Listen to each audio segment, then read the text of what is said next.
I had to laugh at how willingly everyone was like, sure, that's a good idea. Get inside this thing and we're going to take you by a helicopter across the damn country. And then, oh, Rodan attacks. Like, who thought this would be a good idea?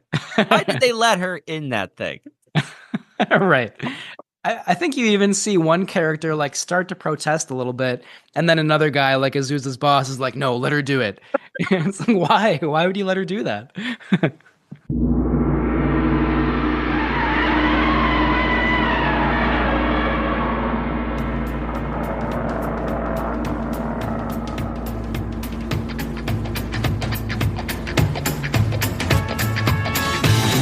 Hello, and welcome to Camp Kaiju Monster Movie Podcast. We're your hosts, Vincent Hannum And Matt Levine. and we're talking about all our favorite monster movies, the good, the bad, and the downright campy, and asking if they stand the test of time. Traditional kaiju, creature features, space invaders, the supernatural, and everything in between. All strange beasts welcome here. Camp Kaiju is brought to you by Zach Linder and the Zach Pack, powered by Coldwell Banker Realty. Whether you're looking for your dream home, a savvy investment property, or expert guidance in home rehab and flipping, the Zach Pack has you covered. Check the link in the show notes for more information.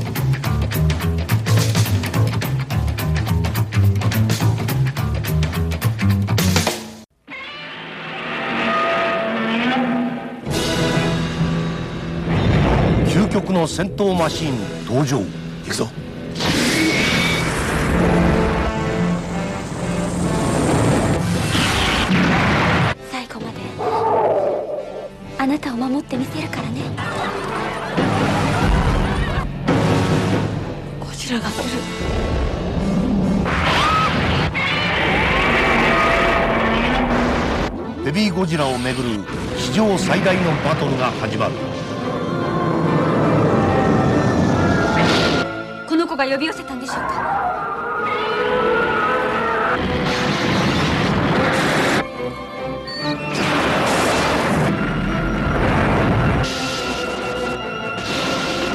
今度こそ奴の息の根を止めてやる。ゴジラ対メカゴジラ。 Matt, we're back. Season 6. Here we go. Season 6, 2026. Happy New Year. I guess this will air probably mid-January, but Happy New Year to you. Happy New Year to you. Happy New Year to you, listeners. We're so excited to get this year underway here on Camp Kaiju. We are starting with a Godzilla movie tonight, but we have so many other movies lined up that I'm so jazzed for. Same. Now I can't remember any of them. But I know the one that I'm bringing next episode, I think, is The Abominable Snowman is the short name of it. I think it has a longer name, but I'll just call it The Abominable Snowman for now. Again, a Hammer horror movie. I'm excited about that one. I know later on some of the titles that I'm bringing are Children of the Corn, the Stephen King movie, Alucarda, a Mexican horror movie. At Midnight I Will Take Your Soul, a very good Brazilian horror movie. So I kind of wanted to do a little like global flavor this season, you know? And I've got you right there with you. I've got Troll Hunter lined up, a Norwegian film. The Black Scorpion is an American film, but it's set in Mexico about a giant scorpion. Blackula, some Roger Corman-esque blaxploitation coming up very soon. So I think it's just like a smorgasbord, an eclectic little platter of finger foods here we got coming up. Yeah, for sure. I love that analogy. I feel like we always try to keep it pretty eclectic, but like this might be our most diverse lineup yet, I would say. Yeah, and I can't even say, like, I've stopped myself from saying, oh, we're featuring a lot of foreign films, because most of our movies are Japanese. Like, they're all foreign films. Yeah. But we're covering more of the globe this season. Exactly. I love that. Yeah. Yeah, I do want to get real for just a quick second, because we are recording this on January 8th, and 2 days ago, the big news, tragic news, is that a woman was shot to death by ICE agents. And I, just speaking for myself here, as a producer on this show, I always have very big feelings around national matters of, national importance and local and state matters. But I don't think this falls into a matter of simple politics. I think this is, like I said, a tragedy and not just a bellwether, but a statement of our administration in Washington and what they're willing to do and who they're willing to do it to. And living here in Minneapolis, Matt, I just hope you're okay. Our listeners who are in the Twin Cities and in Minnesota, I hope you are okay. And anyone else out there affected by bad people, just with no care for human life, rights, and decency. Yeah, thank you for saying that. It's a scary, infuriating, sad time, certainly in Minneapolis and throughout the country. And I don't know, just want to say that I've always loved Minneapolis and St. Paul for how diverse and eclectic it is. It's an amazing community. I've loved living here for 15 years now. And, I just think it's important to say, this might be like a silly monster podcast or whatever, but it's still important to say, like, we support our neighbors. We support other people who live in Minneapolis. We feel for you. Like you said, Vincent, we hope you're doing okay. If you don't mind, Vincent, I would like to just say a couple websites that are good resources for immigrant rights in Minneapolis and in the Minnesota community. Please. For anybody out there who's wondering what they can do, I know I've been wondering that the last couple days. Just some good resources in the Twin Cities include the Immigrant Law Center of Minnesota. That website is ilcm.org. Going through my list here a little bit. MIRAC, which is the Minnesota Immigrant Rights Action Committee. That's MIRAC, MIRACMN.com. International Institute of Minnesota, IIMN.org. The Advocates for Human Rights, which helps immigrants all throughout the upper Midwest. That website is theadvocatesforhumanrights.org. And then the Immigration Advocates Network, that's a national service. ImmigrationAdvocates.org is the name of that website. One last one, Unidos Minnesota, that's unidos-mn.org. Those are all really great websites. If you go to any of those websites, maybe we can provide some links in the show notes or something, but a lot of really helpful information about how you can support your neighbors, make sure that they're safe, because it's not a safe time to be, to be an immigrant or even to be an ally right now, as was proven in Minneapolis yesterday. So I hope you're all doing okay. We support our neighbors again, and it's a tough time in Minnesota and in the country right now. I want to say I don't know if any of my students listen to this podcast. If you do, fantastic. I just want to let you know that I have your back at any point in time. Listeners, I teach in Minneapolis public schools. And at one of these schools I taught at, I won't tell you which one, but an overwhelming majority of my students were of Somali, East African descent, or English language learners from Latin America. And these kids are the smartest, brightest, most hardworking students of the bunch. Ask them what they want to be. Entrepreneurs, businessmen, doctors, lawyers. I'm like, get it. Like, that's amazing. And just knowing like where you came from, like you moved, like your family moved to another country. That's so hard to do. And they've been through so much. They are tougher than I will ever be. And they don't deserve this. And they do deserve all of our support. So shout out to the students and kids in Minneapolis. Yeah. Bringing it back to monster movies, Matt, and fans of cinema and horror movies and monster movies, we know that the creators behind some of the most impactful of those genre stories came from oppression. They speak out about injustice. I'm thinking about Ishiro Honda, his entire run of Godzilla films and kaiju films in the 60s all espoused messages of not just peace, but like world unity.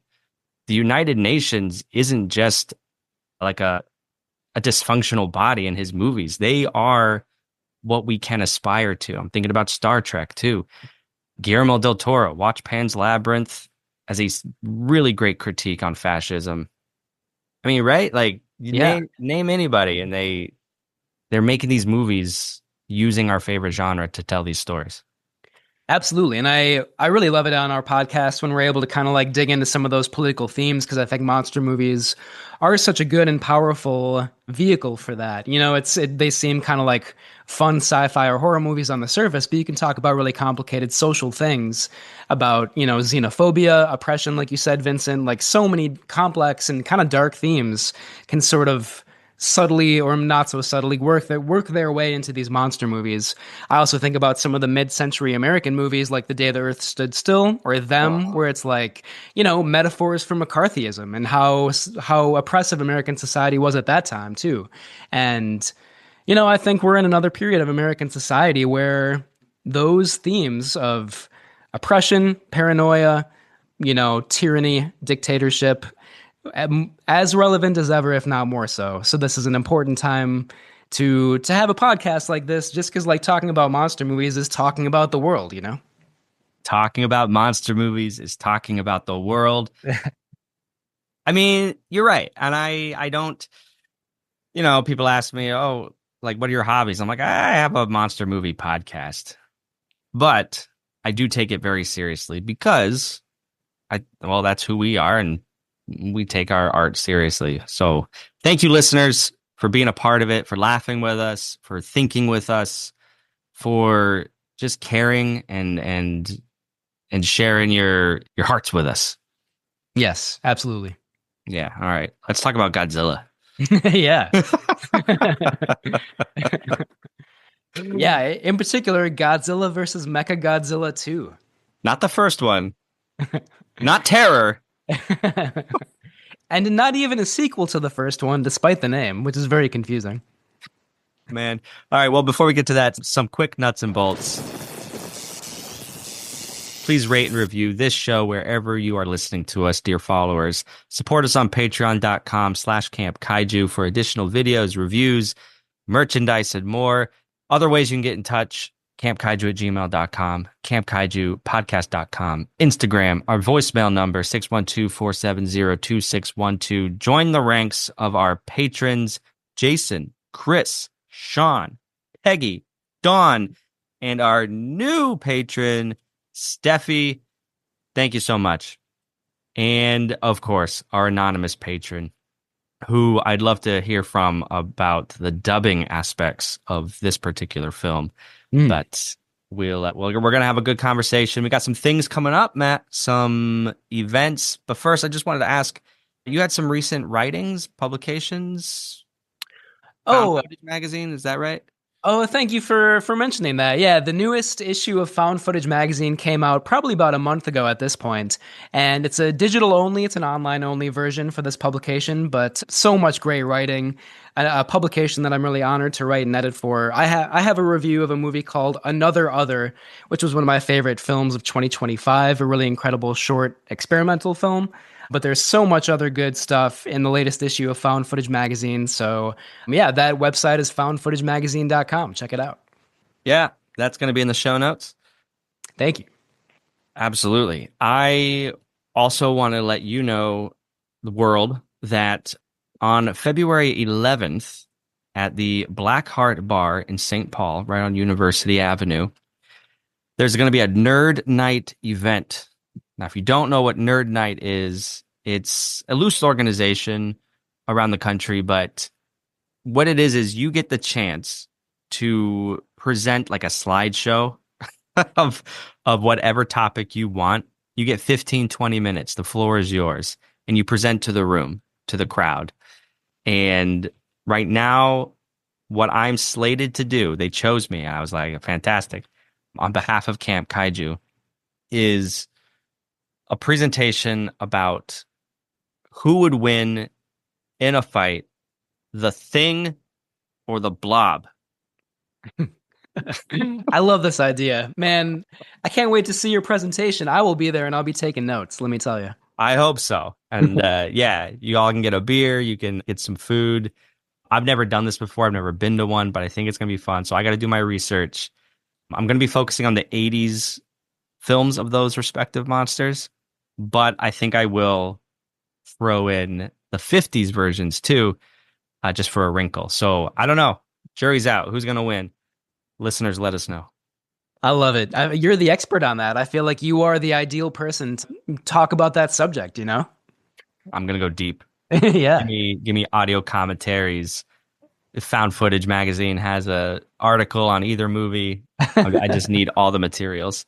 I'll dive into the archives. I don't know if they do, but yeah, you'll have tons of resources, I'm sure. So that's February 11th in St. Paul, Minnesota. All right. This month in monster movie history, it's January. I'm always surprised by how many movies come out. Because like January, I'm like, movies don't come out in January. But over the course of a century, some movies do come out in January. And I feel like some distribution companies put out horror movies in January because they don't think they're going to win any awards or like get very good reviews. And like some of them are amazing, you know, but they're not like prestige movies or whatever. So sometimes the early in the year stuff can be the best stuff. I see our favorite, The Relic, was released in January of 1997. That's a fun one. I love talking about that. Fun one. Tremors in 1990. Now that was not expected to be as popular as it was. Mm-hmm. Right. And that does kind of seem like a summer movie, you know? Maybe it's like the southern setting or whatever, southwest setting, but yeah. That's a little surprising. I really like the movie Pumpkinhead a lot. Lance Henriksen is in that movie. He's one of my favorite sort of like character actors who's often in sci-fi and horror stuff. He's in Aliens. He was on the show Millennium. Pumpkinhead is good. It's a little bit darker and more depressing than I thought it would be, but still weird, kind of fun in a way. Fun and depressing at the same time, if that makes sense. Yeah. I don't love the movie Leprechaun, but I know that movie has a lot of fans out there. One day I'll bring it to the pod to torture you. Yeah, maybe you'll convert me to the other side on that one, but probably not. I mean, so probably the best movie on here, I think we've talked about it before, but Island of Lost Souls with Charles Laughton. Like, I think one of the first film adaptations of Island of Dr. Moreau. Really, really great movie. Yeah. Pre-code classic. Pre-code horror. And later on this season, we have an H.G. Wells movie coming up. War of the Worlds. Yep, the original War of the Worlds. I can't wait. Hopefully we'll talk about the Orson Welles radio show a little bit too. I'm so excited. And the listeners, that reminds me, on patreon.com/campkaiju, I do share occasionally old-time radio shows that feature either monsters or science fiction or talent that is in the movies we talk about. For instance, I love anytime Peter Lorre is on the radio, and he's got so many horror credits to his name. So I'm going to be including those as well on our Patreon, exclusive just for our supporters there. So if that's any incentive to you all, we will share the Orson Welles infamous War of the Worlds on our Patreon. Cool. I got to check out some of those other radio shows. That sounds fun. They're a lot of fun. Yeah. I went through a phase when I was living alone like 10 years ago, just listening to old time radio stories. Oh man, on like a cold, rainy night like tonight. That sounds perfect. Yep. All right. Did anyone see Anaconda last month with Jack Black and Paul Rudd? Cricket. Anyway. Some people probably did. Not me, though. I did not. I feel like it came and went. Yeah. I mean, it got kind of bad reviews. That seems like a movie I wouldn't mind like streaming at home at some point and like not expecting too much out of it, you know? Yeah. Probably the best way to see that movie. Yeah. Well, what about 28 years later, The Bone Temple? I didn't even know this was coming out till today. Yeah, I saw 28 Years Later last summer when that came out, and I thought it was pretty good. It's my least favorite of the 28 Days and Months Later series so far, but Ray Fiennes is great. I'm excited for the new one. It looks pretty crazy, so I'll be there to see it for sure. Sweet. Yeah. You let us know. I will, absolutely. One movie that I did see recently was Frankenstein, the Guillermo del Toro Netflix release that came out relatively recently. Yeah. I thought it was okay. I don't want to sound overly harsh. And I've been a little critical of Guillermo del Toro in the past, Pacific Rim, for example. So I don't want to sound too harsh. I feel like I don't know exactly what that adaptation adds to the novel Frankenstein, or even like the James Whale movies, the original Frankenstein and Bride of Frankenstein. So yeah, didn't love it, but I would love to hear other people's reactions and responses to that movie. Yeah, me too. We just got Netflix again after so many years without it. So I will be seeing Frankenstein ASAP. And that's pretty much your favorite story of all time, right? Yeah, do you see? My aunt and uncle are so funny. They found at like Home Goods a giant bust of Boris Karloff as Frankenstein's monster. I love that. That is beautiful, man. It's just like I opened it and I just laughed so hard with so much love because I was like, "What? That is Amazing!" truly the perfect gift for you. All right, coming up on Camp Kaiju, like we alluded to, we have the Abominable Snowman, Hammer Horror with Peter Cushing. I've been doing some research into this film. I am very hyped about it. It looks so low key, black and white, just like a chiller. Yeah, I've read that it's one of the more underrated Hammer horror movies, and those are a little hit or miss for me. But the ones that I love, I really love. So I'm excited to watch it for sure. And listeners, just so you know, I don't know if this movie is streaming anywhere. Matt, maybe you know or not, but I did find it on YouTube, and I'll be sharing that on Patreon as well. The Abominable Snowman, I think it's streaming somewhere, although I have to admit I haven't looked extremely recently, so Yeah. I'll find out. Yeah, just something to keep in mind, folks. But again, if you check out our Patreon, this one is free to the masses. Just go over to our Patreon and you'll find the film uploaded courtesy of me. So you can enjoy that. Awesome. All right. Okay. After that, Blackula with Sean Pryor. That's going to be a blast. I have yet to see that movie myself, but I've always heard good things actually about Blackula. So very excited for that one. Absolutely. I've wanted to see that for like over a decade now, and I just haven't gotten around to it. So thanks to Sean for like suggesting that we bring that to the podcast. I cannot wait to watch it. Yeah. Okay. Here we go. Godzilla versus Mechagodzilla 2.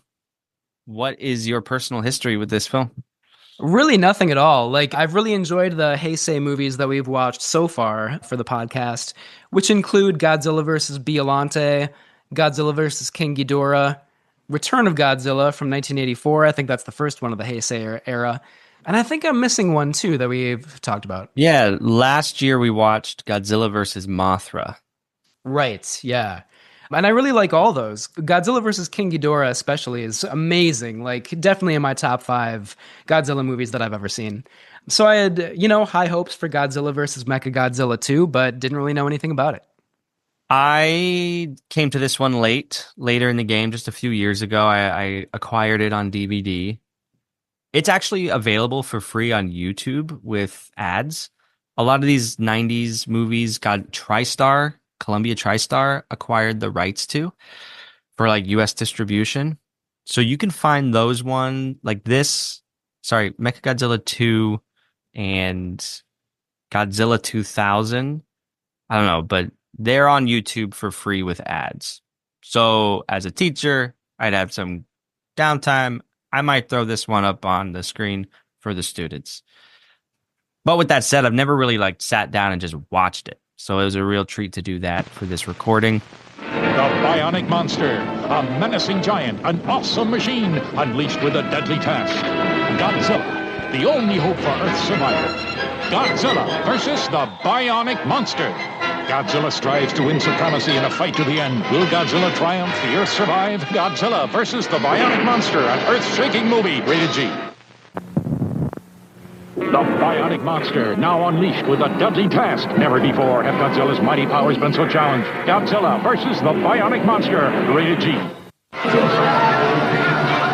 King Kong, Mammoth, Behemoth, Goliath.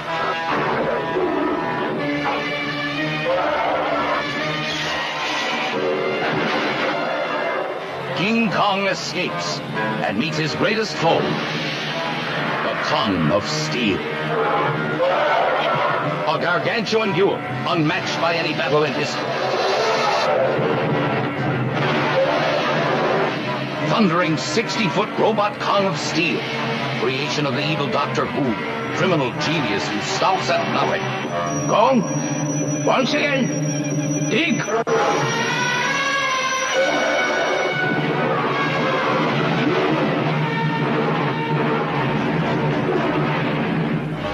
Kong shakes the earth. King Kong fights for life against the copter squad. A thousand thrills as King Kong battles the serpent of Mondo Island. That is Kong! Hits himself against the nation's armament. And plunges a beautiful girl into a world of terror. King Kong in a duel to the death.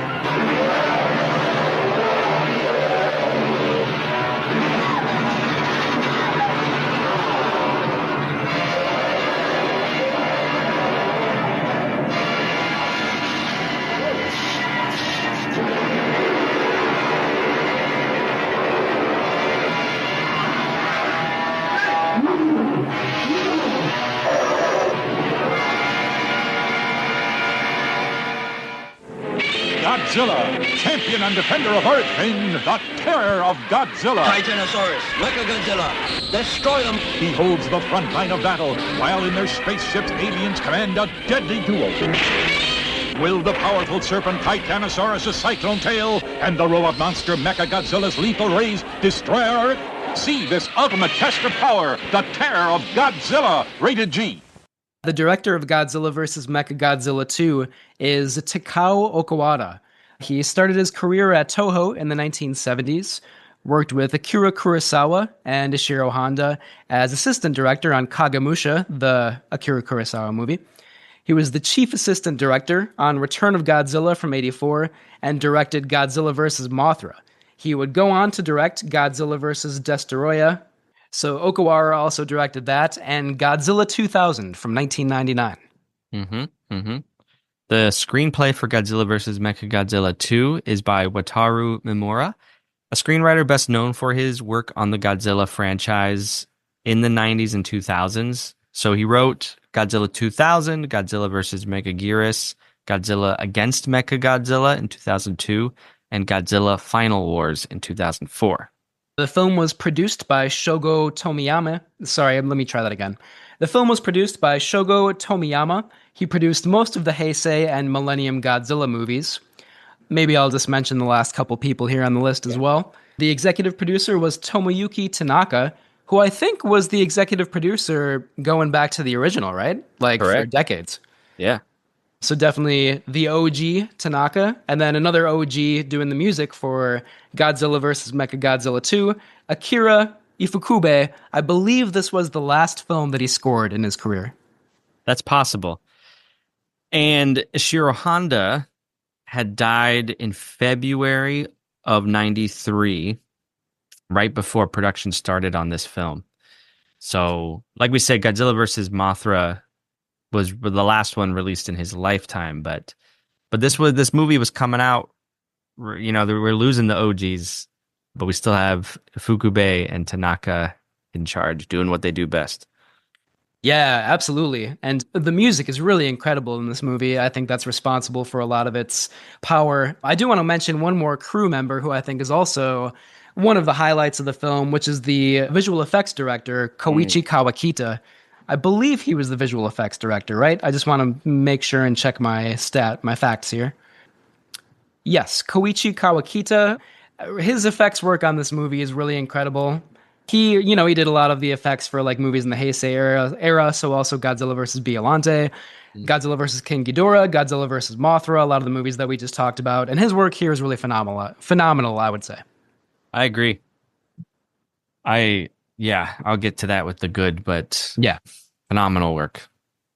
The select cast that we're going to mention are kind of our three lead roles. We have Masahiro Takashima. He plays Kazuma. Kazuma is an eager, friendly pilot and self-described Pteranodon enthusiast. He's kind of a nerd, but he's recruited into G-Force, which is the force tasked with eliminating Godzilla, and he's called into service with G-Force after his Garuda weapon is scrapped.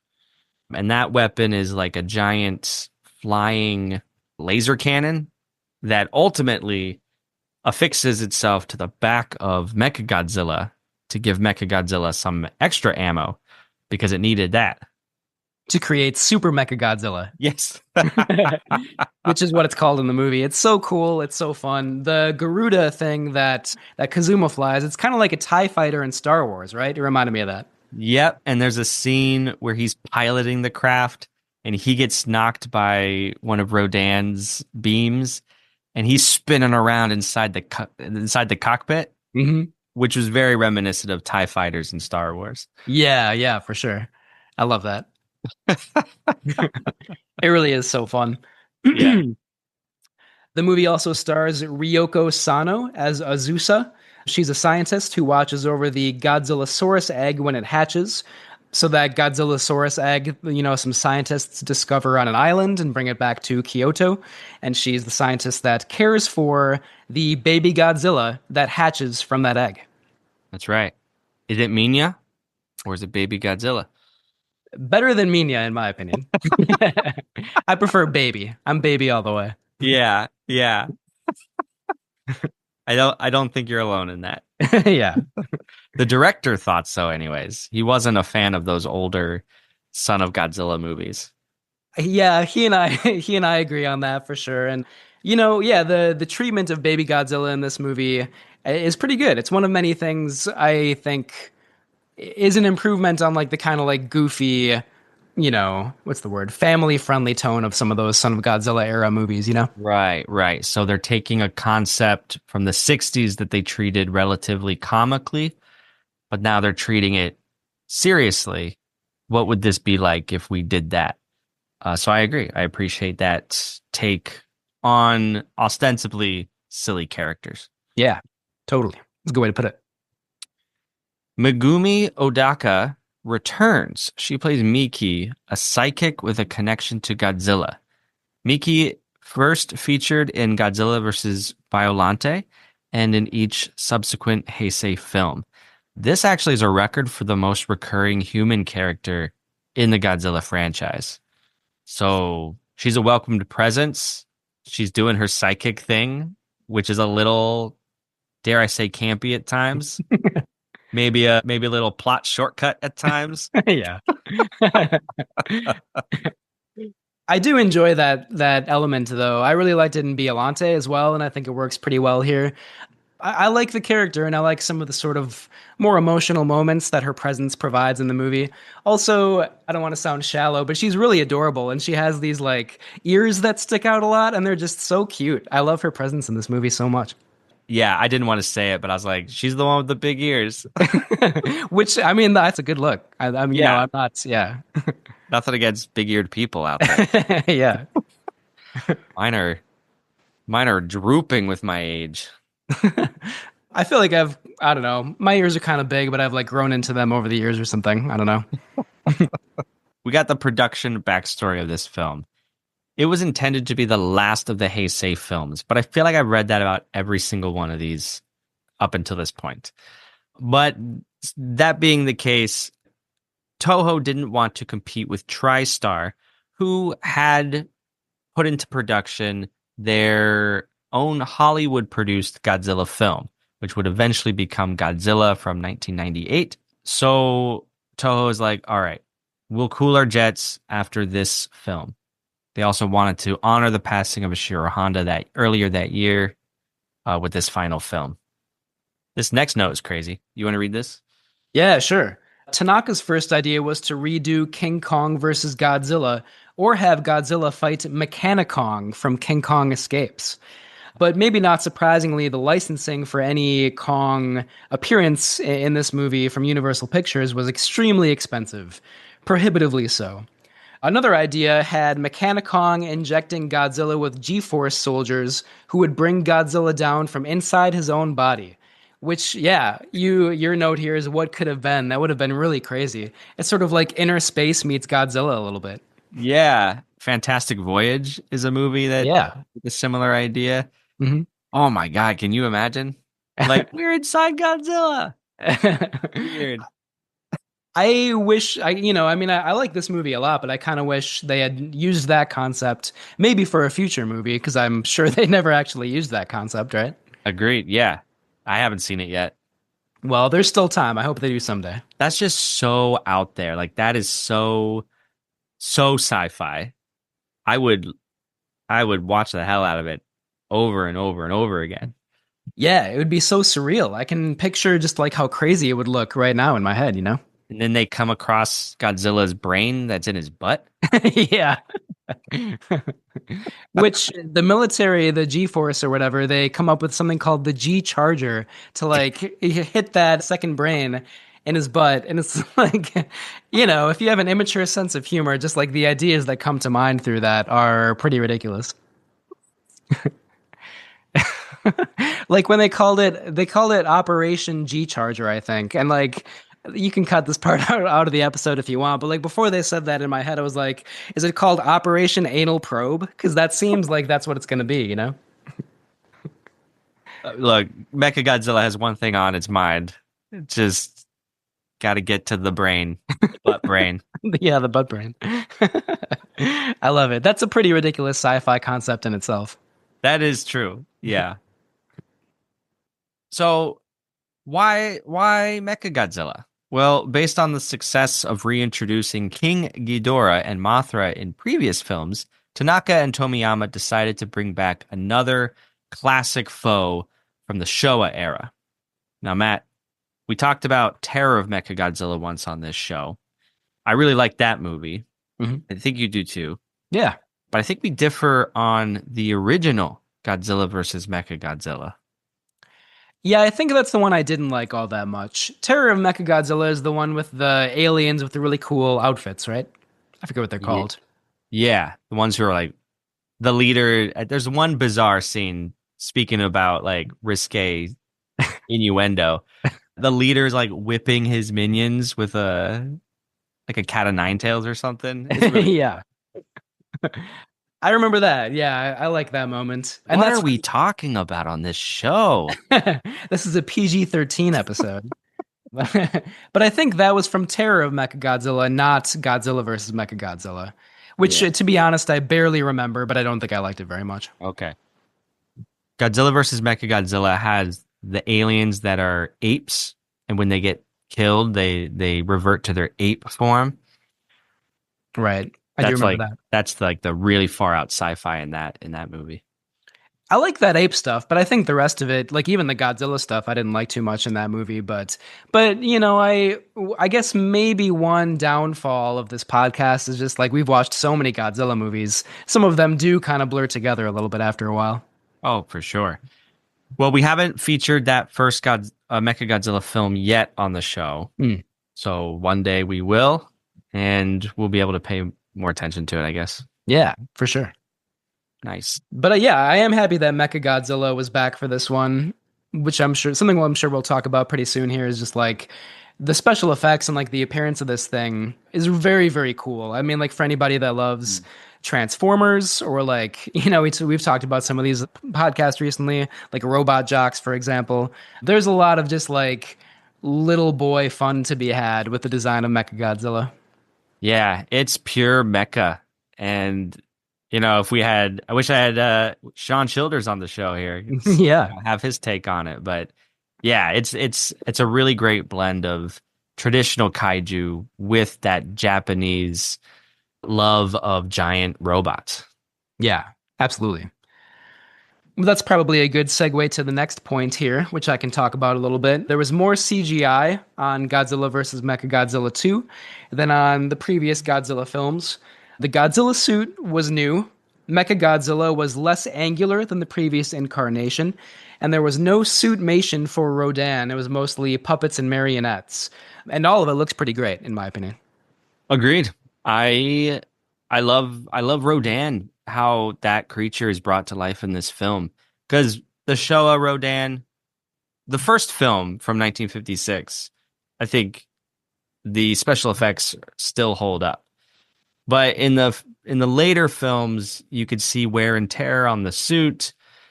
It's starting to look a little ragged, and it is just suitmation. It's a man in the suit in the 60s. So to see the monster brought to life with updated effects and techniques, I think is very interesting, very cool.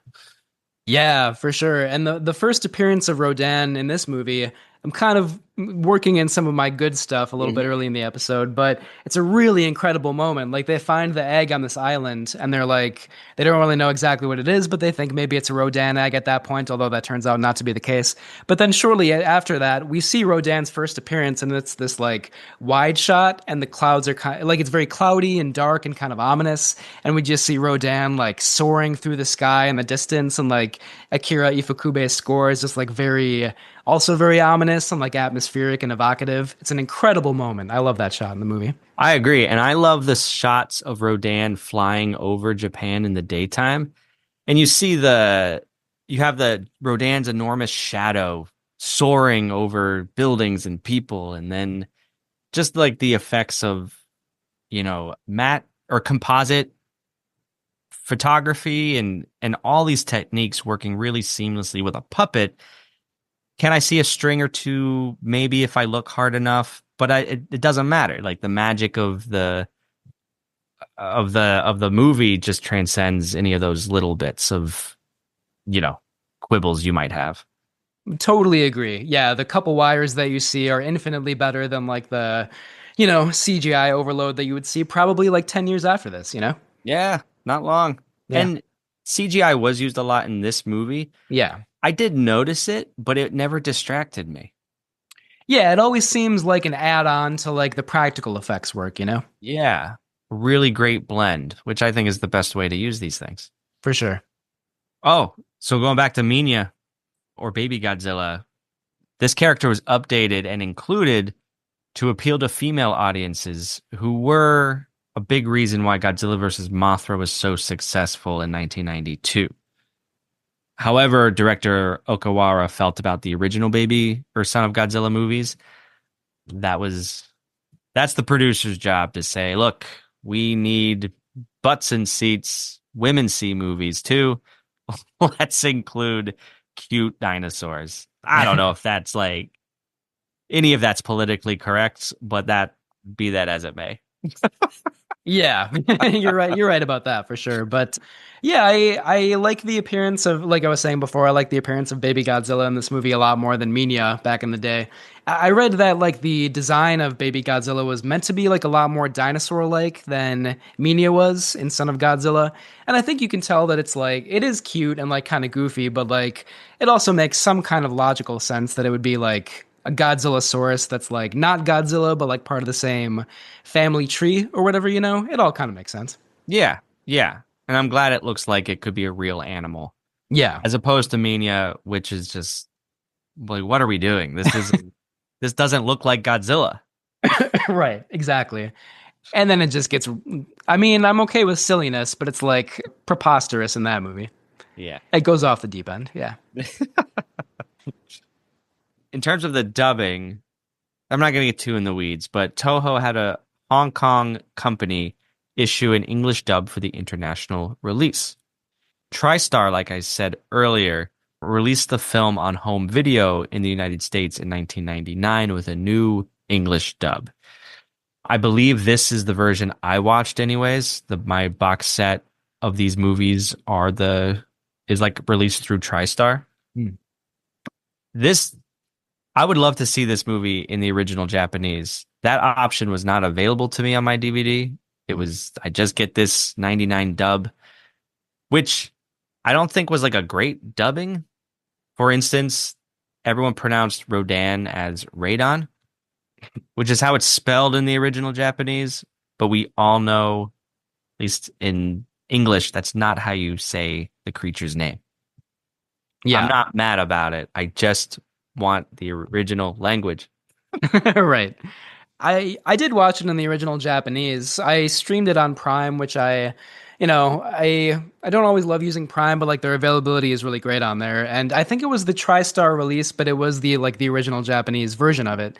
And it I'd like to see the dubbed one at some point too, but the original sounded great, and I'm glad they had that on there. Awesome. Yeah, Yeah, I'll have to check that out. for sure. Release and legacy of this movie. It was released in December of 93. The Japanese title is simply Godzilla vs. Mechagodzilla, which I find fascinating. That it's the Americans who added a 2 to this movie. Yeah, you wouldn't think that most American audiences really remembered the first one very well.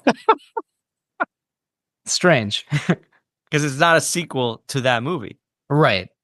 Yeah, they could have just come up with a totally new name. I don't know what it would have been, but like if there were issues of like confusion or whatever, they could have just named it something else. But And poor Terror of Mechagodzilla, which is number 2. right, that is a sequel to it. Yeah, man, it's confusing. It's hard work being a kaiju superfan. You're like a detective. You gotta sift through languages and media. Is it this dub or that sub? Is it the Japanese? Is it the Hong Kong? What? We gotta figure it out. Yeah, what's going on here, man? So the film got mostly positive reviews when it came out, especially for its special effects and action sequences. It was followed by Godzilla vs. Space Godzilla. By the way, Space Godzilla is heavily rumored to be the antagonist of the upcoming Godzilla X Kong Supernova. I actually don't know Space Godzilla very well. I don't think I've ever seen him before. He was only in one movie, Godzilla vs. Space Godzilla from 1994. And we'll get to it probably next year, I think. Yeah. Let's keep going with the Heisei era. I love everything we've seen so far. Yeah, and like I said, we've gone in order, which I think is great because these movies do have an order. Yeah. You're gonna see just a slight spoiler. You're going to see Baby Godzilla grow up a little bit. Whoa, okay. Yeah, I'm excited about that. yeah. I read that was one of the original endings of this movie, that Godzilla was originally maybe gonna die, but then Baby Godzilla would like suddenly grow from Godzilla's energy into like the new Godzilla. It's probably good they didn't have that ending in this movie, but that would have been kind of crazy to see. Well, maybe they use it for a future movie. Who knows? Yeah, I'm excited. You're tantalizing me right now. Well, on that tantalizing note, Camp Kaiju is brought to you by Zach Linder and the Zach Pack, powered by Coldwell Banker Realty. Whether you're looking for your dream home, a savvy investment property, or expert guidance in home rehab and flipping, the Zach Pack has you covered. Check the link in the show notes for more information. Matt, what's in Minya's mailbox? Brought to you by patreon.com/campkaiju. Oh, just had to get a glass of water. My apologies. What is in Minya's mailbox? Let's find out. Is it a Godzillasaurus? Oh, it is not. That would be so adorable, though. I wish it was.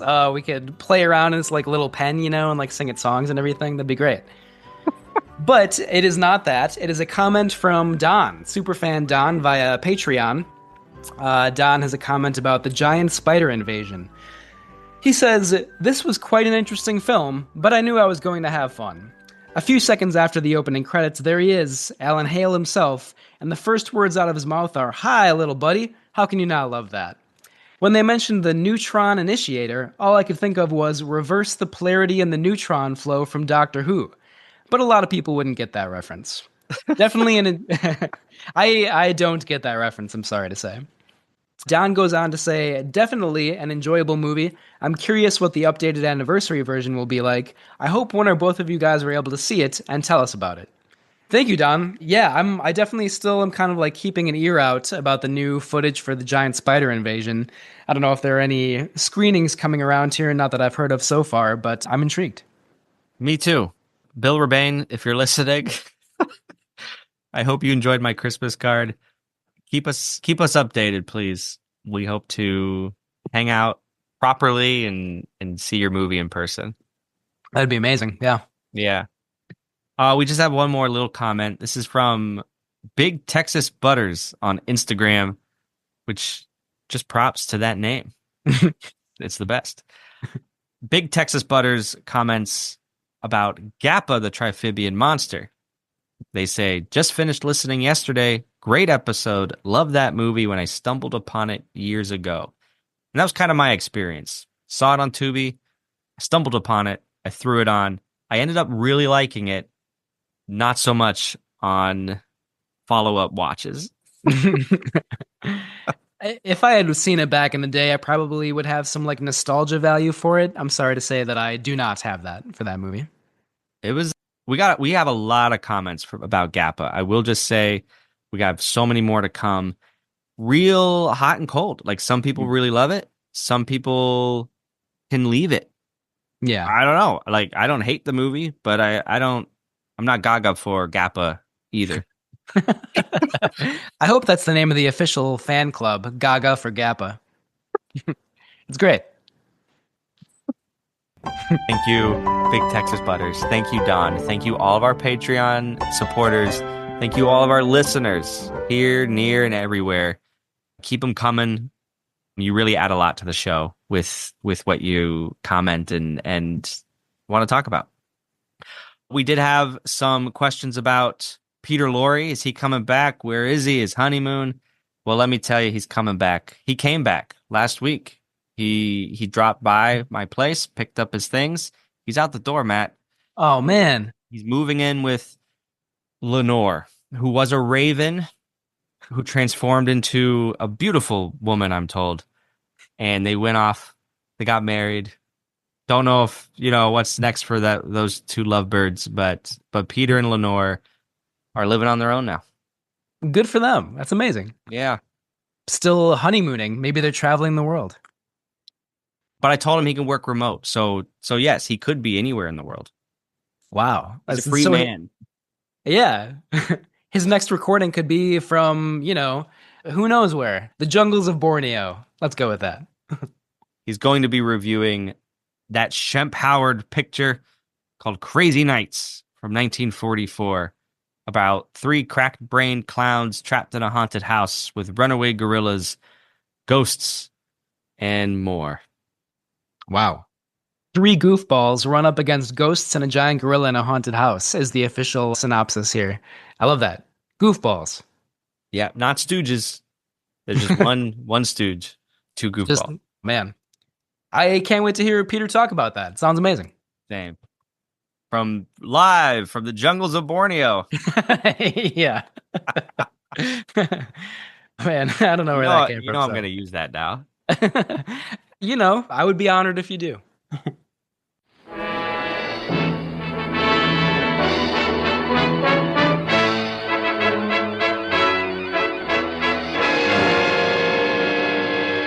Welcome to the Poverty Row Studios on the other side of Hollywood. Oh, here the stars were dimmer and the red carpets dripped with blood.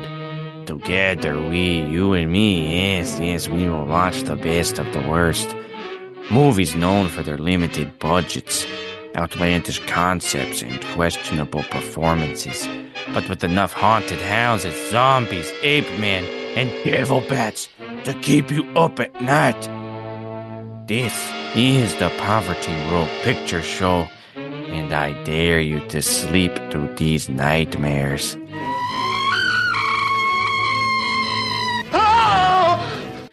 Live from the jungles of Borneo, it is I, your host, Peter Lorre. I present to you a little 1944 picture that is so memorable, it even has 2 names. Ghost Crazy, or as we will call it tonight, Crazy Nights. Either way, you would have to be as crazy as I to watch and review these haunted houses.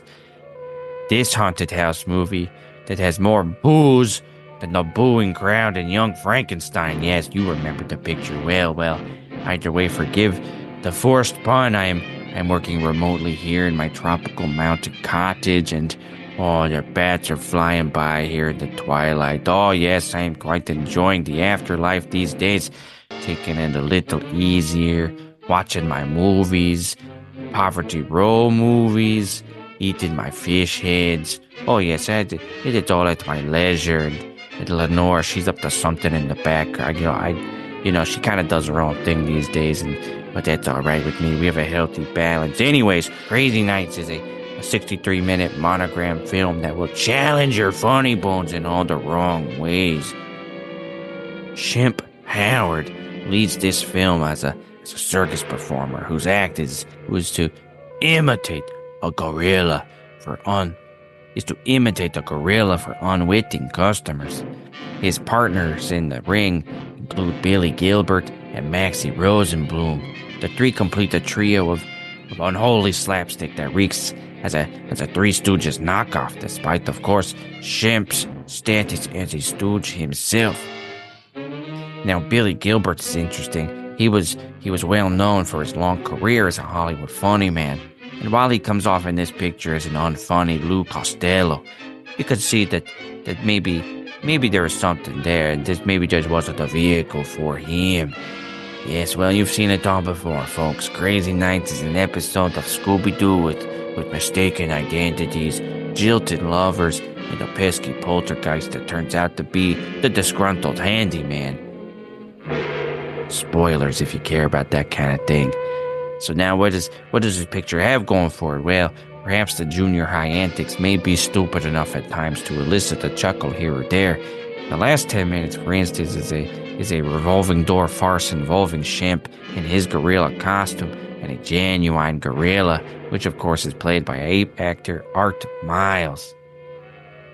But overall, skip this one, folks. It is a comedy with gags deader than old Peter Lorre himself. But next week, have I got the treat for you. A 1945 little picture called Fog Island, yes, with venerable horror stars Lionel Atwill and George Zuko. Yes, let us relish in the thick mist of the poverty road.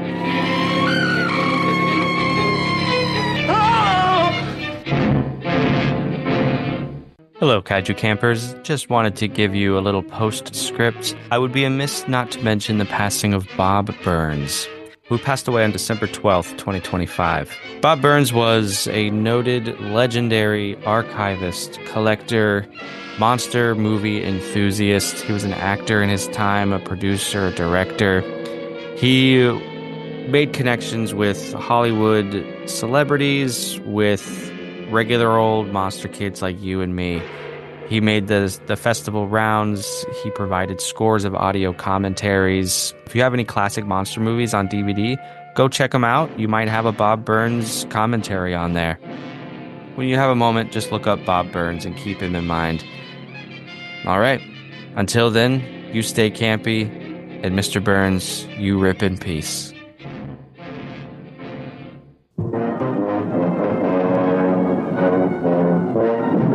Monster of is a skyscraper.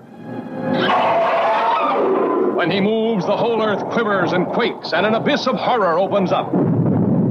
See these prehistoric beasts emerge from the bowels of the earth after 200 million years to devastate mankind.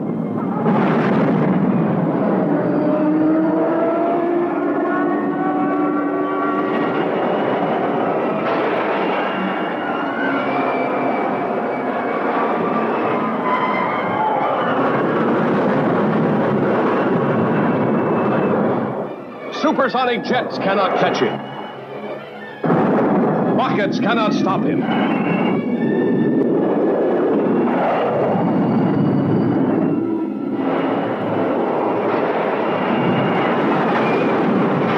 Armored tanks are helpless before him.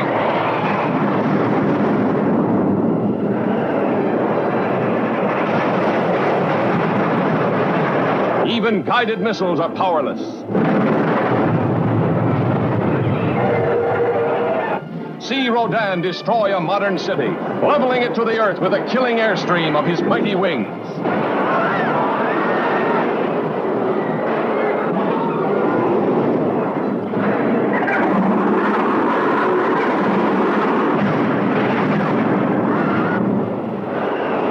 Nothing can stop him. Nothing escapes this monstrous beast of evil.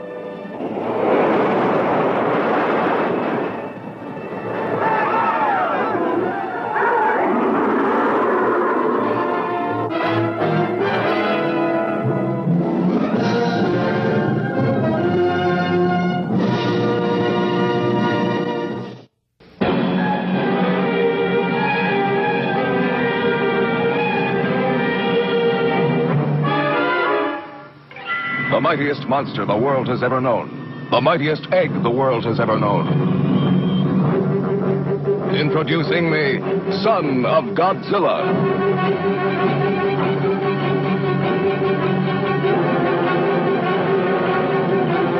The fantastic red water, one of the many weird natural phenomena on mysterious Sorgel Island.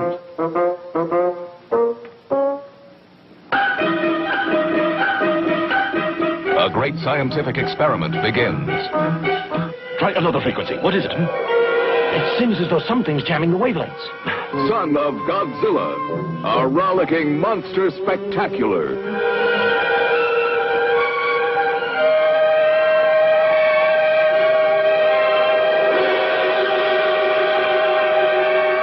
See how a baby monster becomes a monstrous monster.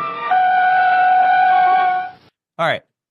I honestly couldn't think of a ton of deep themes in this movie. One thing that did stand out to me, though, was the character of Kazuma.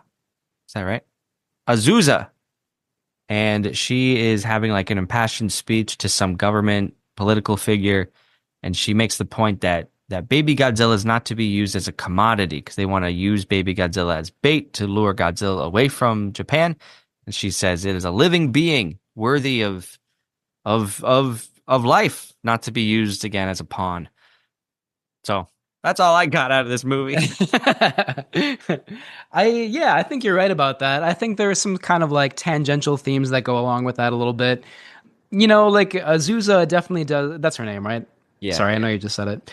She has, you were kind of alluding to the questionable like gender stereotypes of that the producers brought to it. Like, women love cute little dinosaurs, so like we got to put the cute little dinosaur in the movie. But like, I think the sort of motherly relationship that Azusa has with Baby Godzilla is pretty touching, and it's almost like surrogate family that's created between those two characters, and then also Kazuma, who has this kind of like romance with Azusa, and they basically end up together at the end of the movie. It's strongly implied. And I don't want to give away what happens with Baby Godzilla, but it's, also I think we have a parallel kind of surrogate family with Godzilla, Rodan, and Baby Godzilla. They're not like literally parents and children, but like, Godzilla definitely brings some like fatherly affection towards Baby Godzilla, and then Rodan is kind of the protector of both of them. Like Rodan makes this very touching sacrifice to bring Godzilla back to life when we think he's defeated in battle. So, I think there are some themes of family. It's like a very broad theme and kind of sentimental, but pretty touching, I would say, in this movie. But the second theme that I would mention I thought was even more interesting. Like you mentioned how Azusa says that Baby Godzilla is not a commodity and should not be treated as such by the government or, G-Force or whatever.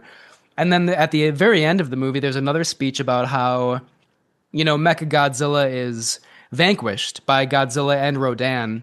And there's another line about how, like, life will conquer over artificial things, whether it's like reptiles or humans, like they will take down hunks of metal, basically, And I love that. Like Mechagodzilla is in the title of the movie, but like, it's kind of a happy ending that Mechagodzilla does not win in the end. And I couldn't help but think about artificial intelligence a little bit, like true creativity, true life, and true human presence will always conquer artificial intelligence, In my opinion, that's my sort of old-fashioned way of looking at it. No, that's wonderful. More people need to think like you. And that's great because you're making me think more critically about these themes. The familial relationships, particularly between the monsters, I love, and I did note on that connection they share as kaiju. It's kind of like, look, we have to look out for each other as these irradiated things in nature that shouldn't exist, but here we are. Second, to your point about that line, nature will, or life will always conquer the machines, paraphrasing. But yes, I think that's the difference between this movie and Godzilla versus Mechagodzilla, the first one. Whereas Mechagodzilla in that movie is a tool of an alien invading force. So it's a little more pulpy in that regard, maybe a little less deep, but making the mecha a tool of humanity, now we're making it a little more personal thematically. Now it's like, okay, what does this say about our human struggle against nature? You know, liken it to stopping a hurricane, which, you know, Godzilla and these kaiju are forces of nature. Can you really stop an earthquake? Can you stop a volcano? You could try, but ultimately you can't. You can't do it. And I think that that's the analogy in this movie that makes it a little more deeper than previous Mechagodzilla movies. Yeah, I would totally agree with that. And I think like there are sequences in this movie where you feel bad for Godzilla. He's being totally pummeled by Mechagodzilla. He's getting like missiles shot into his body and then ripped out, and he's getting like electrical pulses like sent into it. And it's like, man, I know he destroys cities and presumably kills hundreds of thousands of people, but still, it's like you feel bad for Godzilla. He's just doing what he does, like you were saying. And that's like his kind of natural behavior, you know? So like, yeah, I mean, I feel like I did not expect that like Godzilla triumphing and Mechagodzilla being taken down would be the happy ending of this movie, but it kind of is.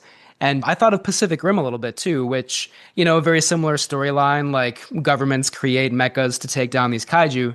And in that movie, I think we are supposed to be like really happy when like, you know, these huge robots pummel these monsters and all that. And it's like, I would rather kind of have it this way around, where like the actual living thing still reigns supreme at the end, you know?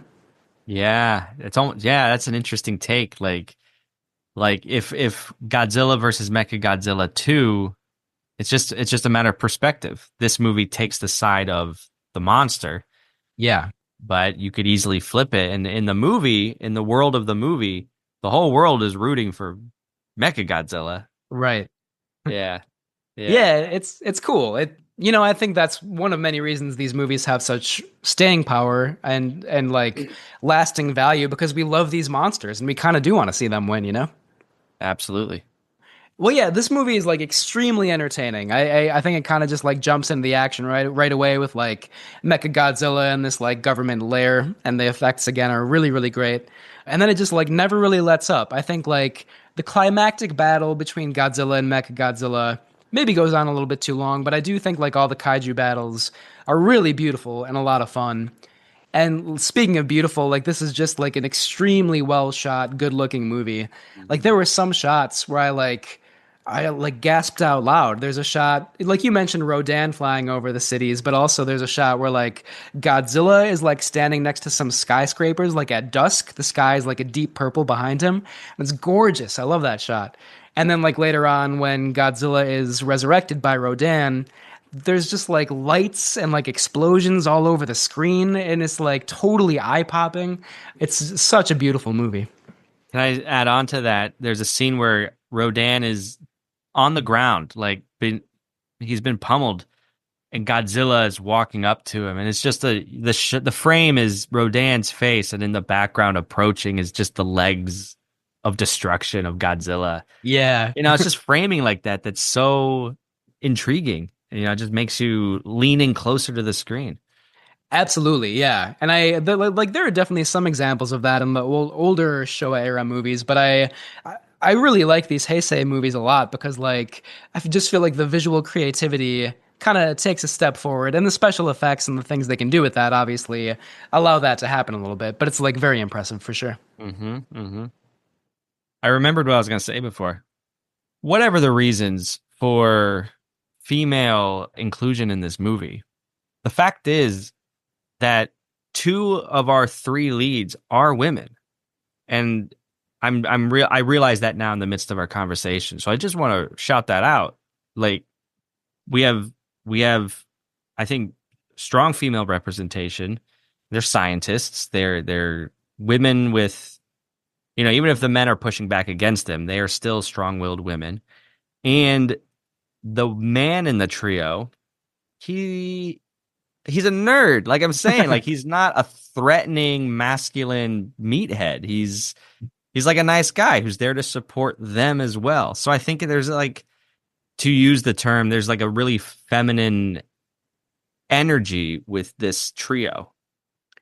Yeah, I totally agree with that. I love that. And like, yeah, the two female leads that you were just talking about are like extremely capable scientists who are like have so much agency. Like Azusa at the end gets into a shipping container with Baby Godzilla, like and like she's risking her life to like comfort this creature, who she's developed this bond with, and like, like that's a heroic thing to do. And then Miki, I think that's her name, right? The psychic character. Yeah.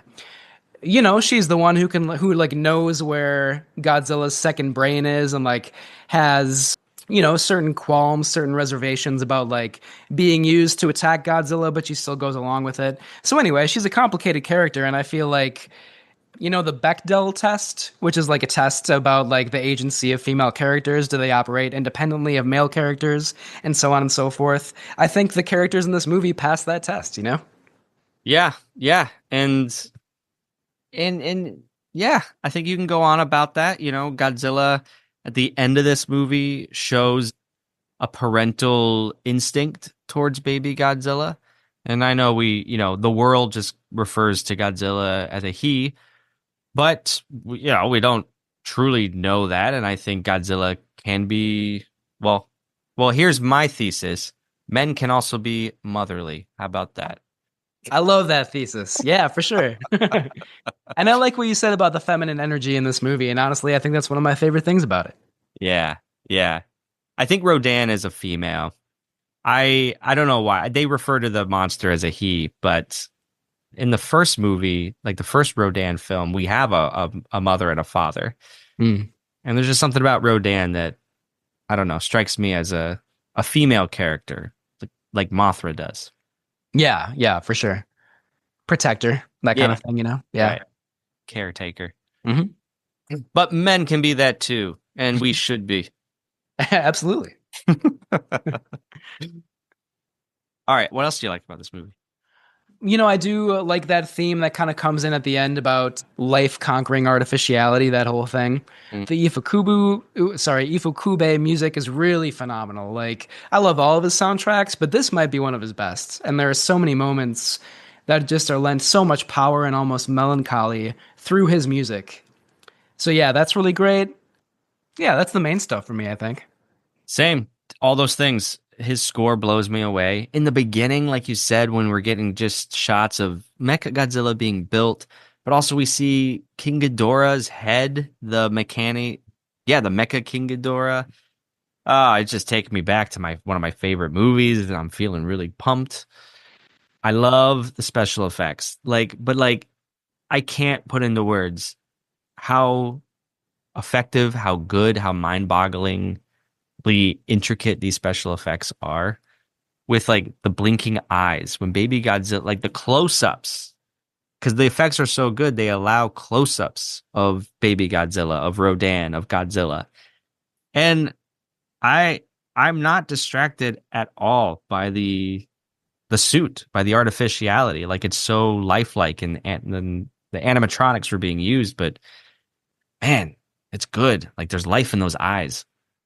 Yeah, that's a good way to put it. Absolutely. And like, the special effects are really dynamic. Like, there are some shots that are like from the point of view of some of the creatures, or even from like Garuda, I think is the name of like the flying ship, and there are these great aerial shots that are like from the perspective of that ship. So there's just so much energy and creativity in the special effects in this movie. Yeah. I think it's the reason to watch this movie. Yeah, the number one reason for sure, but I was surprised by how many other things the movie has to offer as well. Yeah. My favorite part were when Godzilla and Mechagodzilla shoot their beams at each other, and you get a classic like tug of war thing with the beams. Yeah. So good. Amazing moment. I love that. Yeah. That whole fight at the end, maybe slightly too long, but there's so much good stuff in that. Yeah. Oh, and the brutality of Rodan's death. Yeah. Got a hole in his chest. He's gurgling bile. Yeah, and just like he or she sacrifices themselves for Godzilla. That's amazing, Like, it's a touching moment. It reminded that heartbreak, not as effective as Honda's Rodan from 56. But I think Rodan in these two movies, there's so much sympathy. the end of Rodan, the movie, breaks my heart every time I think about it. When they die in the volcano crater. Yes. I know I love Rodan, but it's been a while since I've seen it, so I don't remember it all that well, but that is ringing a bell. Yeah. The Honda Touch. Yeah. Can I mention one more good thing? Sorry, I'm Yeah. spending a lot of time on the good stuff, but like maybe my favorite instance of Ifukube's music in this movie is when there's like a song that Baby Godzilla knows somehow from like the island that the egg was hatched. And like the first time we hear that song, it's kind of very eerie, and then that causes Baby Godzilla to hatch from the egg. And then the second time we hear it is when a bunch of young girls who are like go to that like telekinesis school that Miki teaches at. They go to like Baby Godzilla's pen and they all sing that song. And they're like all like very adorable like school children, but they sing this ominous, eerie, spooky song. And then Baby Godzilla kind of is very frightened and goes haywire, you know? I both of those scenes I really love. The music is great, and just like the what's going on narratively is like really interesting as well. Yeah. I think there's a lot of bold choices in this movie. Yeah. Yeah. On the flip side, though, I have some things that weren't working for me with some of these things. Like I love the whole psychic angle, and they go to the school just as they did in Biolante, but here it felt more like a shortcut, like a narrative plot device. It didn't quite feel as organic to me. And this is my main takeaway. Like I love this movie's effects and the score and the visuals, but I still am not clear on what people really want, their relationships. There's like a lot of character stuff that I was lost. I was like, I have lost the plot. I don't quite understand. And then at one point someone says Rodan is the half brother of Baby Godzilla. Yeah. I literally threw my notes. I was like, what? When did that happen? I don't understand. Backtrack. Hold up. What's going on? So it's like things like that. The script throws nuggets, but doesn't back them up really. Yeah. I think that's fair. Yeah. I think like the movie moves so fast, and there are so many like delightful scenes and moments that like maybe it's just assuming that we won't really care about that stuff, you know? And two in a, like I don't know, that did kind of work on me a little bit. Like I like you know, also at the with the half brother thing, I was like, wait a minute, what the hell is going on here? But then like some other awesome thing happened in the movie, and I was like, who cares? I'll just keep on watching this. But yeah, the script definitely seems like it's like cobbled together a little bit. You know, And some of the oh sorry. Go Sorry, ahead. no, I to be fair, I did have to look it up, and there's a Reddit thread I looked it up, like what's going on, why are they related to each other? And they're not really related to each other. It's like the whole cuckoo bird thing, which was mentioned in the beginning of the film, to be fair, where this was always a Godzillasaurus egg that ended up in Rodan's nest. These two were hatched in the same nest, which is why Rodan views Baby Godzilla as his brother. But where's the other Rodans? How did this egg get into a Rodan nest? I would like a little bit of fleshing out of these ideas. Yeah, I think that's fair. And maybe some of it is like assuming that we know what happened in the previous movies. Like it doesn't really explain Miki very much. So if you don't know who that is from Biolante, then that might be an issue. And then like I think the island that they're on where they discover the egg was also in Godzilla versus Mothra, right? Even though I don't remember that very well. Maybe. That's what I read. It's like, is that a Mothra egg, which is we know is an established conceit in the franchise? Yeah. So like, but that was also like a confusion for me. I'm like, what are we getting? Right. Yeah, and like I don't think it's a great thing if it's like overly serialized like that, you know? Like previous Godzilla movies, it helps if you like see them in succession and like know what else is going on, but you don't absolutely have to, you know? With this movie, I think it makes even less sense if you haven't seen the other previous movies. Yeah, but there's so much eye candy, and I mean that with all due respect. Like it's a beautifully looking movie. Yeah. One more thing I'll add that detracted me from the beauty of the visuals during the final fight, between Godzilla and Mechagodzilla. Godzilla's crashing down, buildings are crashing down, things are blowing up. There's a lot of explosions, and the camera is shaking itself. Like the camera is shaking wildly. I believe it's a choice to enhance the effect of quaking destruction, but I found it very distracting when so much of the rest of the battles is just a still camera. And now they made this choice and it didn't work for me. Yeah, Did you I think notice that's that? fair. Yeah, I did absolutely. Yeah, it didn't really work for me either. It's relatively brief, so I guess I didn't mind it all that much. But yeah, it doesn't make a lot of sense. Like the moment would be even more impressive if there was just like a great steady composition of it, you know? Yeah, let the scene just speak for itself. You don't need Yeah. to embellish it in that way. Yeah, totally. I would agree with that. Yeah. And yeah, the fight scene at the end, that's like there's so much I love about it, like I said, but it does go on for a while, and it's maybe a little bit repetitive of the first fight that Godzilla and Mechagodzilla have in the movie too, because that earlier fight, they're like shooting the beams at each other. You know, we see like the thing that opens out of like Mechagodzilla's chest to like shoot that energy wave or whatever. So it's a little bit repetitive, and maybe some of those things could have been like saved for the climactic fight, and the earlier one could have been a little bit shorter. So yeah, that I would put that in the bad category. It's a relatively mild flaw, though, I would say. Yeah, yeah. Yeah, those are my big things with my big critiques. I mean, maybe the first act is a little slow to get off the ground. It's not boring, but it's also just like taking its time in a way that, I don't know, for a Godzilla movie, I'd like it to get on with it a little bit. Yeah. Yeah, I think like the scene on the island early on is great, but then after that we spend kind of a lot of time with Kazuma and Azusa and their kind of like growing relationship, and some of that's pretty charming, but it goes on for a while. The Baby Godzilla stuff, all important for the story. But yeah, I don't know. Maybe it was just my frame of mind at the time. Yeah, no, that makes sense. I do love a lot of that stuff though. Like the scene where like Kazuma has his little like Pteranodon flyer, like the hovercraft or whatever, and like he and Azusa go for a ride on there, and like Baby Godzilla is like playing in its pen below. It's such a magical scene. It's very whimsical, like very joyous, you know. Yesterday was a bad day for a lot of the reasons that we were talking about earlier in the episode, and like then this movie and that scene kind of lifted my spirits. So I like a lot of that stuff. Yeah. Yeah. Well, campy stuff. How can I forget? Not time for our ratings. Right.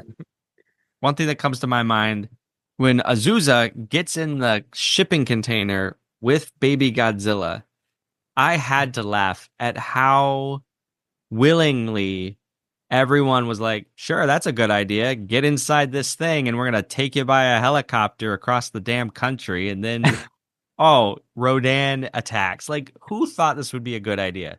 Why did they let her in that thing? Right.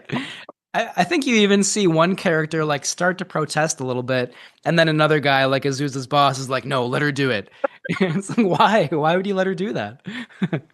It's shady. I'm like, look, I know she's a pain in your butt, but you know, Yeah, just for like insurance reasons, like you probably should not do that. You know, probably should not let that happen. yeah. So I think this was even more pronounced because I watched the Japanese version, Japanese language version. But the one American actor who plays like he's on the G-Force like board of scientists or whatever, and I don't really understand why. But like he's I'm sorry to that actor whose name I think is Leo. Oh, I do want to find out his name real quick. One moment. Leo Meneghetti is the name of the actor. He plays Dr. Leo Asimov. And he's right. Yeah, ridiculous name. But he's not a good actor. I mean, like his line readings are ridiculous and like it's just even more pronounced if you like hear all this dialogue in Japanese and then you hear like some really ridiculous English dialogue that's like maybe we can flip Mechagodzilla over or something like that, you know? Like and that's an issue with a lot of the English language performances, I guess, but that character is especially ridiculous. Are there no good white actors in Japan? Because based on the Godzilla movies, there are not. Right. I mean, maybe Nick Adams was the exception, back in the day. They imported him. Oh, true. Yeah, that's a good point. Maybe, like, I don't know if it's just like a language barrier with the director, but you would think that the actor would be able to, like, say lines, like, semi-coherently. They But never do it. no, it's terrible, but very amusing. And then on a similar note, there's like an automated voice in like the government like blast off center, and that's also in English, which I don't really understand why. But like the guy that they chose to like provide that voice is also ridiculous, and he's saying things like "insert coolant now." And like just things that probably he would not like this voice would not be saying in the loudspeakers or whatever. And I thought all that was really entertaining too. Those are the campiest things I have. Those are good. Those are good. Yeah, I mentioned everything else. I think the whole idea of our Kazuma being a self-described Pteranodon nerd, I'm like, that's so sweet, right? It's like, oh, look at you. Like Yeah. that entitles you to some authority. I guess it does in this instance. Yeah, because he does whatever he wants, and like he is like assigned to be a parking lot security guard at one point. So like he's kind of in hot water for it, but like he still does just whatever he wants. There's another bit where Rodan first appears, and everyone's like, "What's that? It's a giant bird." And I talk to the screen sometimes. I'm like, Godzilla exists in this world. Mothra exists in this world. Why are you flipping your lids over this monster? Why Yeah, are you all surprised this exists? right. They shouldn't really be surprised by anything anymore. No. Yeah. Oh my God. And like the scientists on the island talk about Rodan, like they're aware of Rodan, so you would think other people would be too. See, that's script. That's script. I've got my eye on that script. Yeah, logic is not its strong suit. All right. Well, I'm ready to wrap it up. Give it a rating. Yeah, for sure. It's good to get back into this with our first rating of 2026. As usual on Camp Kaiju, we have 4 ratings. Number 1, it's a timeless classic. It definitely stands the test of time. Number 2, there may be some antiquated moments, but overall it's great. It stands the test of time. Number 3, it may be historically significant or just fun, but it does not stand the test of time. And our lowest rating, it is not worth revisiting. It definitely does not stand the test of time. Man, oh man. I'm torn. Me too. I'm stuck between 2 ratings right now. Me too. But are they the same ratings as you? I hope so. I don't know. I think so, but I could be wrong. Well, why don't you go first? Maybe you can sway me. Okay. I need a couple more seconds. Okay. It is an important decision. Oh, this is the hardest decision I've ever made on this show. I know. Usually I kind of know what I'm going to do from the start. I gotta do it. It's a timeless classic. It definitely stands the test of time. Wow. Yeah, I have to go with the highest. I really love these Heisei movies so far, and this movie, it's kind of repetitive at times, but that's like the biggest complaint I have about it. It's so gorgeous and creative. I love the music. The plot's thin, but there's enough there to keep you going, and like there's this sudden great idea and theme introduced at the very end, but it still seems kind of organic to the rest of the movie. I really loved it. Yeah, highest rating for me. That's beautiful. That is not. Those are not the 2 I was waffling between. Oh, okay. Oh man, do I want to be like? All right, you know what? You stuck to your guns. I'm gonna stick to mine, but I'm gonna have a caveat. Why not? Because we could do whatever we want on this show. I think this movie is so much fun. It is a blast. Throw it on, leave it in the background. You're going to love it to death. It's historically significant for reintroducing Baby Godzilla, and subsequent Heisei films will expand on that character. But if you watch this movie with any kind of discerning eye, and I know you did, so we have, no offense. Yeah. If you bring some intelligence to the movie, you know, Matt, critical thought. Just kidding. if you had any worth as a film critic, you would know. And I'm not talking about you, Matt. Of course. I think it kind of falls apart in the heart of the film with the characters and the plot elements. I think it's just a little too flimsy in that department for me to say it stands the test of time as a film, whatever that means. But just as like entertainment, like this movie rocks, and I'll always go back to this movie because it's such an easy watch. But maybe that's the problem. Maybe it's a little too easy. Doesn't make me think too much. Sometimes I like that. I like to be challenged a little bit more. Yeah. I probably overrated it a little bit. You didn't. I think perhaps you might have underrated it a little bit though, too, you know? See, there you go. But my goal for 2026 before this, I was like, I want to be more discerning, because in the fall, you were very critical of movies that I was like, I love that. I don't care about the specifics of filmmaking. It's got a giant shark that eats teenagers. I love it. Yeah. Jaws 2 is a good example of that, yeah.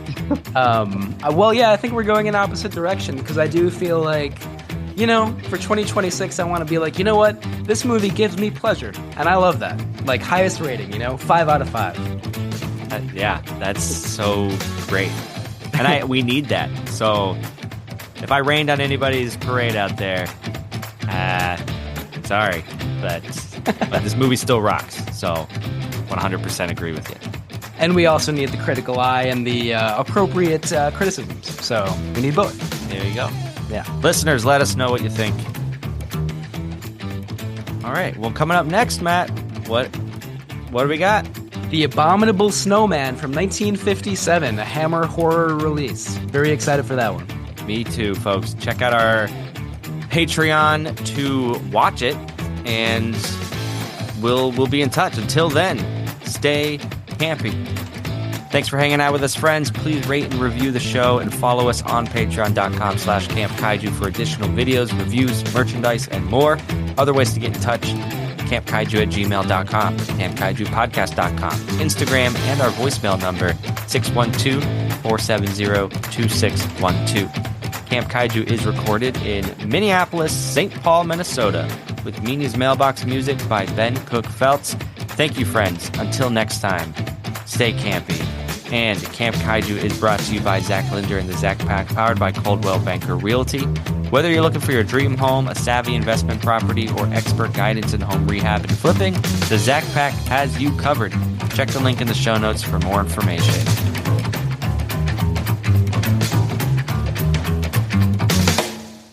What we've got is no Pteranodon. This baby is something else. I'm sorry, but I don't want to be an emperor. That's not my business. I don't want to rule or conquer anyone. I should like to help everyone if possible. Jew, Gentile, black man, white. We all want to help one another. Human beings are like that. We want to live by each other's happiness, not by each other's misery. We don't want to hate and despise one another. In this world, there's room for everyone, and the good earth is rich and can provide for everyone. The way of life can be free and beautiful, but we have lost the way. Greed has poisoned men's souls, has barricaded the world with hate, has goose-stepped us into misery and bloodshed. We have developed speed, but we have shut ourselves in. Machinery that gives abundance has left us in want. Our knowledge has made us cynical, our cleverness hard and unkind. We think too much and feel too little. More than machinery, we need humanity. More than cleverness, we need kindness and gentleness. Without these qualities, life will be violent, and all will be lost. The aeroplane and the radio have brought us closer together. The very nature of these inventions cries out for the goodness in men, cries out for universal brotherhood, for the unity of us all.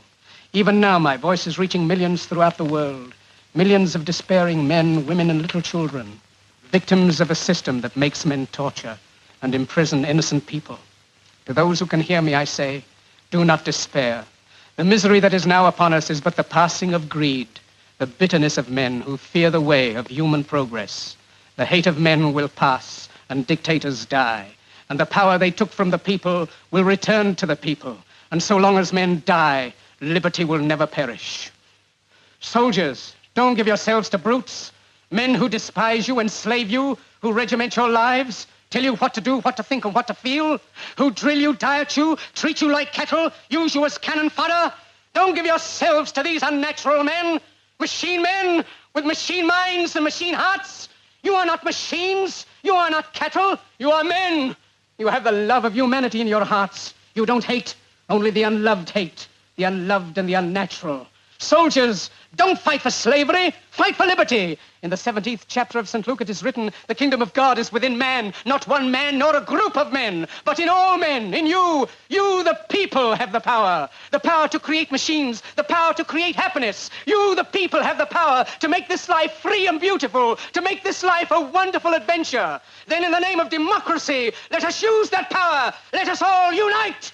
Let us fight for a new world, a decent world, that will give men a chance to work, that will give youth a future and old age a security. By the promise of these things, brutes have risen to power, but they lie. They do not fulfill that promise. They never will. Dictators free themselves, but they enslave the people.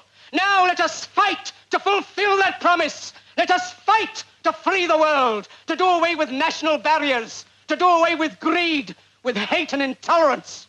Let us fight for a world of reason, a world where science and progress will lead to all men's happiness. Soldiers, in the name of democracy, let us all unite!